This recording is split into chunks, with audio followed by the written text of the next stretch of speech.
All right, welcome. Today we are tackling what is, arguably, the most satisfying milestone in any PC build, assembling all the core components right onto the motherboard. This is that magic moment where a box of parts actually starts to look, well, like a computer. Okay, let's just dive right in. Now, I know this board, with all its crazy slots and circuits, can look a little intimidating at first. But trust me, this is the foundation of everything.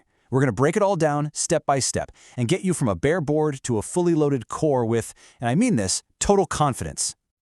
So, here's the game plan. We'll start with a little prep, then we'll pop in the CPU, the RAM, and the storage. We'll top it off with the cooler, and boom, you've knocked out a huge chunk of your build already.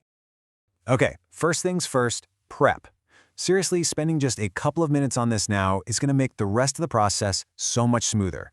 It's all about setting yourself up for success and avoiding those annoying headaches down the line. So, let's get our tools together. You really don't need a lot. A magnetic screwdriver? Oh yeah, that's your new best friend. And that motherboard manual? Don't you dare toss it aside. It is essential. And you'll notice we're doing all of this outside of the PC case. Why? Because it just gives you so much more space to work without scraping your knuckles. And here it is, the golden rule for this entire build.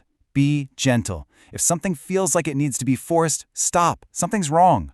Just slow and steady, especially when we're talking about those super delicate little pins.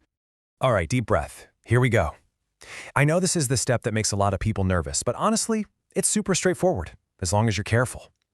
We're about to install the actual brain of your new computer. How cool is that? It's really just a simple three-step dance. And the most important thing to remember is, it's all about alignment and precision, not force. I'm going to say that again. If you feel like you have to push hard, just stop and reassess. Okay, so first, you're going to gently press down on this little metal arm and push it to the side. You'll feel it kind of pop free from its hook. That lets you lift the whole metal bracket up, opening the door to the socket itself. Now this is the most important part. See that tiny little golden triangle on the corner of the CPU? You need to line that up with the matching triangle on the socket. There are also a couple of little notches on the sides that help you out.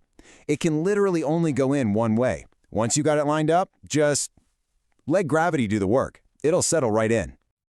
Okay, listen up because I absolutely cannot stress this enough. This is the most critical warning you're going to hear. Those tiny gold pins inside the socket, they are unbelievably fragile. A slight touch can bend them. So please always hold the CPU by its edges. Never touch the pins, and whatever you do, don't drop anything on them. Whew, okay, the hard part is over. With the CPU safely tucked in, let's move on to something a little easier. Something that's going to give you a nice confidence boost. The RAM. This is basically your PC's short-term memory. So, you look at your board and you see 4 slots for RAM, but you probably only have 2 sticks. So, where do you put them? Does it even matter? Oh yeah, it absolutely matters. And the answer, my friend, is in the manual. I told you it was important. See, the manual will tell you exactly which 2 slots to use. It's usually slots 2 and 4. Using the right ones activates something called dual channel mode, which is like turning a 1-lane road into a 2-lane highway for your data. It's a free performance boost. So yeah, don't guess, check the book.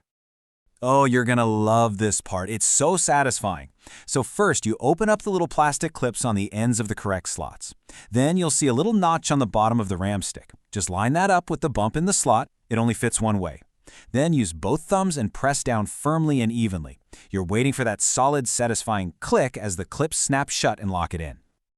All right, next up is our main storage. And these little M2 drives, they're an absolute game changer. They're lightning fast, and the best part, they plug right into the motherboard. No extra cables for power or data. So clean, so simple. And you'll be happy to hear it's another super simple 3-step process. Go ahead and find the M2 slot on your board. Sometimes you have to take off a little metal heatsink first. Once you've found it, we're ready to go. Now pay attention to the angle here. You don't push it in flat. You slide the connector end in at, say, a 45-degree angle. It should just glide right in with pretty much zero effort. Okay, once it's in, you'll see the other end is sticking up in the air. Just gently press it down flat until the little half-moon notch lines up with the screw hole on the motherboard. Then you take that teeny tiny screw and secure it. And hey, don't crank it down like you're changing a tire, just snug is perfect. Easy peasy. We are on the home stretch, people. The last piece of the puzzle for this first stage is the CPU cooler. And this is a big one. Getting this right is absolutely crucial for keeping that powerful new processor happy and healthy. But before we can actually attach the cooler, we need to talk about thermal paste. This stuff might just look like some gray goop, but it is non-negotiable. Think of it like a bridge. It fills in all the microscopic gaps between the CPU and the cooler so heat can travel across efficiently. If you forget this, your CPU will overheat in, like, seconds. And this right here is the perfect way to do it. Just a small pea-sized dot right in the center of the CPU. That's it. You don't have to spread it out yourself. I know some people do, but you don't need to. When you mount the cooler, the pressure will spread it out into a perfect thin layer all on its own. Getting the amount right is key. It's kind of like Goldilocks. Too much paste and it squishes out everywhere and makes a mess. Too little and you get air gaps, which create hot spots. That little pea-sized dot, it's just right. It's the secret to perfect contact and great cooling. And once that cooler is screwed down, that's it. We're done with this stage. Seriously, take a second. Step back and just look at what you've built. Now seriously, give yourself a pat on the back. You just handled the trickiest, most delicate parts of the entire PC building process.